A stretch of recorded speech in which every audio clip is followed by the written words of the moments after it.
Hi guys and welcome back to my channel. स्वागत है आपका एक और नई वीडियो में। और आज की इस वीडियो में मैं आपको अनबॉक्स करके दिखाने वाला हूँ क्रॉम्पटन का क्रोम एयर फैन। और ये पड़ा है मुझे 3300 रुपीज़ का। और इसमें एक्सचेंज ऑफर भी लगा, तो मेरा जो पुराना पंखा था जो कि खराब हो चुका था वो वापस चला गया 300 रुपये में। तो उस हिसाब से मुझे ये 3000 का पड़ा है। और मैं आपको बताना चाहूँगा, इसके सिवाय मेरा ऑप्शन में सिर्फ एक ही पंखा था और वो था एटमबर्ग का रेनेसा। तो मैंने सोचा कि उसको लूँ कि इसको लूँ। तब फिर मैंने जब इसकी स्पेसिफिकेशन देखी तो मुझे ये ज़्यादा बेटर लगा, क्योंकि इसमें 5 इयर्स की वारंटी आपको साथ में मिलती है। और 5 इयर्स की वारंटी मिलने के बाद ये काफ़ी ज़्यादा सेफ और सिक्योर हो जाता है कि हाँ, इसमें मुझे रिलायबल लग रहा है। और ये 5 ईयर की वारंटी इस पर पूरे फैन पे यानी इसके पीसीबी पे भी है।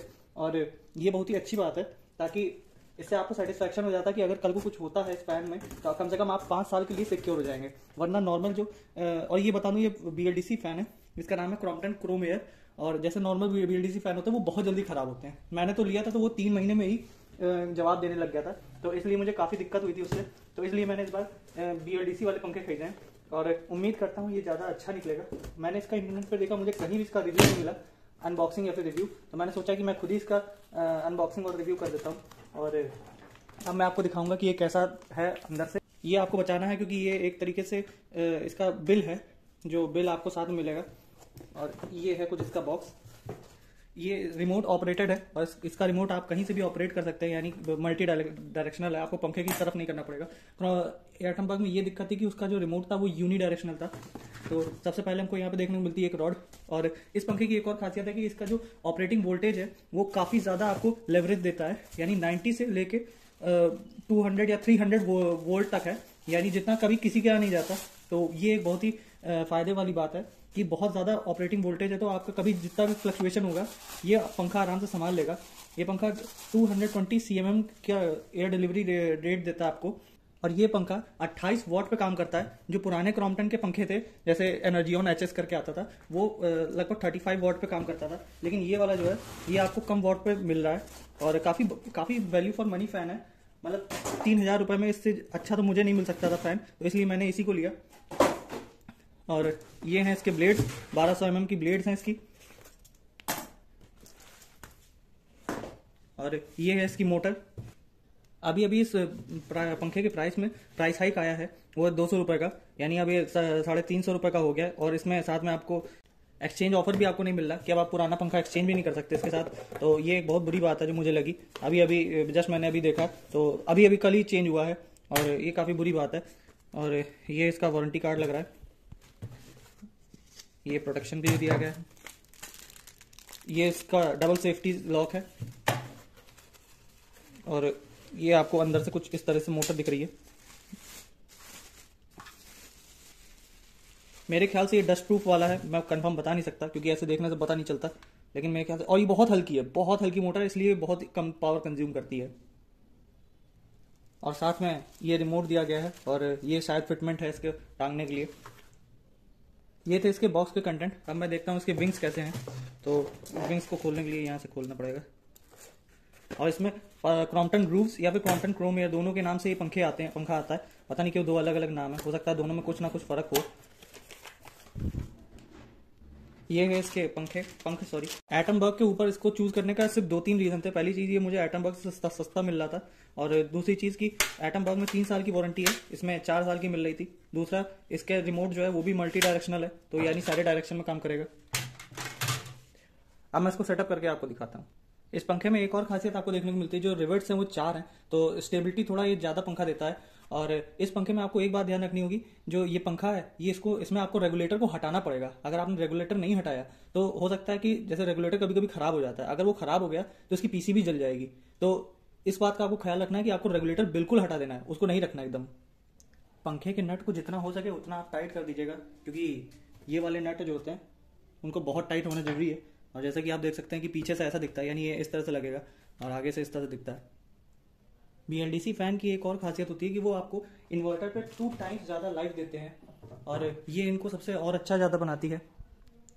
वैसे तो इस पंखे में जैसा मुझे पता है कि अभी तक जो अमेजोन पे दिया हुआ है एंटी डस्ट पंखा है, लेकिन इसका मतलब ये नहीं कि ये पूरी तरह से एंटी डस्ट होगा। इसका मतलब ये है कि इसमें थोड़ा कम डस्ट चिपकेगी। वैसे देख के तो नहीं लग रहा कि एंटी डस्ट है, हालांकि इसमें 2 मॉडल आते हैं, एक एंटी डस्ट वाले होते हैं और एक बिना एंटी डस्ट वाले होते हैं। और अमेजोन पे तो लिखा था कि ये एंटी डस्ट वाला है, लेकिन मैं बता नहीं सकता था कंफर्म कि ये है भी या नहीं है। पर देख लेते हैं इसमें भी क्या मिला है, वरना आप लोग कहेंगे कि पूरा पंखा दिखा दिया, इसको छोड़ दिया।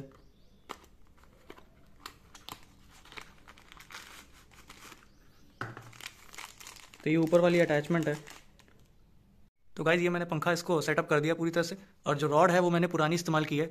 तो एक मुझे नुकसान भी झेलना पड़ा है, वो ये है कि जो ये वाली रॉड है इसमें आप देख सकते हैं कि एक सेफ्टी स्क्रू के लिए आपको नट मिलता है, यहाँ पे एक छेद मिलता है जो कि इसमें नहीं मिलता। तो इस वजह से वो सेफ्टी स्क्रू नहीं लगा, और एक ये सेफ्टी का पूरा कॉर्ड आती है ताकि आप इसको बांध सकें। जैसे इसको मैं अगर यूज़ करता तो इसमें लग जाती, लेकिन इसमें नहीं लग पाई है। तो ये तो एक इसका कौन है, मतलब कि जो लंबी रॉड मैंने लगाई उसका है। अगर ये रॉड थोड़ी और छोटी होती जैसे, तो ये होता कि जो हवा है वो थोड़ा दूर दूर तक जाती कमरे में। लेकिन अभी क्या है कि अभी थोड़ा जैसे पंखा यहाँ पे है तो यहाँ से हवा शुरू होती है तो यहाँ पे आती है। तो वैसे तो दिक्कत नहीं है। जैसे मैं अभी आपको दिखाता हूँ रिमोट इसका, ये है इसका रिमोट। और जो यहाँ पे आपको टाइमर मिल जाता है 2 घंटा, 4 घंटा, 6 घंटा, 8 घंटा। जैसे मान लीजिए आपको लगता है कि आपको शुरुआती 2 घंटे के लिए ज़रूरत है फ़ैन, उसके बाद आपको ठंडी लगने लगती है तो आप 2 घंटे का टाइमर लगा सकते हैं। यहाँ ऑन और ऑफ, ये वैसे एक ही बटन होना चाहिए था, पता नहीं क्यों ये 2 बटन है। और यहाँ पे 5 इसकी स्पीड है। जैसे मैं ऑन करूँगा तो मुझे इसकी तरफ करने की जरूरत नहीं है, अगर मैं इसको इधर भी करूँगा तब भी आप सुनेंगे इसकी आवाज़। रिमोट इधर है और फ़ैन इधर है, और ये इसमें आवाज़ आ गई। ये शुरू बहुत ही धीमी स्पीड से होता है, धीमे धीमे स्पीड पकड़ता है, और पता नहीं क्यों लेकिन इसमें kit kit kit kit kit बहुत छोटी सी बहुत आवाज़ आ रही है। शायद इसलिए भी क्योंकि पंखा एकदम नया है, मुझे कुछ आइडिया नहीं है। लेकिन अगर ये ज़्यादा दिन तक आई तो मुझे उनको कॉल करना पड़ेगा, पूछना पड़ेगा ऐसा क्यों हो रहा है। जैसे ये ऑन हो चुका है। और मैं एक और बात बता दूं, मैंने जो अपना रेगुलेटर है उसको भी बाईपास कर दिया है। तो इसमें रेगुलेटर को बाईपास करना जरूरी होता है। अगर आपको रेगुलेटर को बाईपास नहीं करना तो 5 स्पीड पे ही रख के आपको छोड़ना पड़ेगा, और ये इंश्योर करना पड़ेगा कि कोई इसको ना छुए अगर आपको रिमोट से ऑपरेट करना है। और रिमोट को इसको पेयर करने का तरीका बस यही है, आप इसके ऑन बटन को दबाएं और फिर फर्स्ट बटन को दबा दें तो ये इससे पेयर हो जाएगा। और हो सकता है आपको सुनने में आ रहा हो कुछ आवाज़, हो भी सकता है कि अभी पेंट नया है तो हो सकता है कुछ वो आवाज़ कर रहा हो, कुछ आवाज़ तो आ रही है kit kit kit kit kit. ये अभी पता नहीं किस चीज़ की आवाज़ है, बिल्कुल समझ में नहीं आ रहा। बाकी एयर फ्लो एकदम बेहतरीन है, और जो इसके फ़ैन की जो आवाज़ है वो भी कम है। जैसे मैं अगर इससे कंपेयर करूँ, ये पुराना वाला लगा था तो उससे काफ़ी बेटर है इसकी आवाज़। हो सकता है ये आवाज़ इसलिए भी आ रही हो क्योंकि रॉड ज़्यादा लंबी है, और क्या नाम है, जो छोटी रॉड होती है वो कम हिलती है, और ये लंबी रॉड है हो सकता है ज़्यादा हिल रही हो। लेकिन इतना तो कोई फ़र्क नहीं पड़ना चाहिए था इसमें। तो गाइस जो मुझे अभी तक एक प्रॉब्लम नज़र आई है, पहली तो एक इसकी साउंड है, दूसरी है कि इसमें जो बटन है ऑन और ऑफ का ये बहुत ज़्यादा फ्लुएंट नहीं है। जैसे अभी मैं दबाऊंगा तो बंद हो गया, लेकिन कई बार ये हो रहा है कि ये काम ही नहीं कर रहा। जैसे मैं नीचे अभी ऐसे रख के दबा रहा था तो 2-3 बार मैंने दबाया लेकिन इसने काम नहीं किया। और ये एक थोड़ी छोटी सी मुझे प्रॉब्लम लगी, पता नहीं कैसे ऐसा हो रहा है, जबकि इसका तो कोई भी डायरेक्शन में रिमोट काम करना चाहिए था।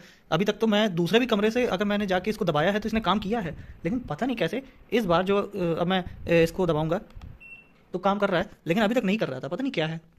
तो ये था इस फ़ैन का रिव्यू। अगर आपको इसके बारे में कुछ और जानना है तो आप कमेंट सेक्शन में ज़रूर पूछ सकते हैं, और मैं इसका बाइंग लिंक आपको डिस्क्रिप्शन में दे दूँगा ताकि आप वहाँ पे जाके खरीद सकते हैं। अगर आपको आज की वीडियो आई पसंद तो उसको प्लीज़ लाइक, शेयर और सब्सक्राइब जरूर करिएगा। आज की वीडियो के लिए इतना ही, धन्यवाद।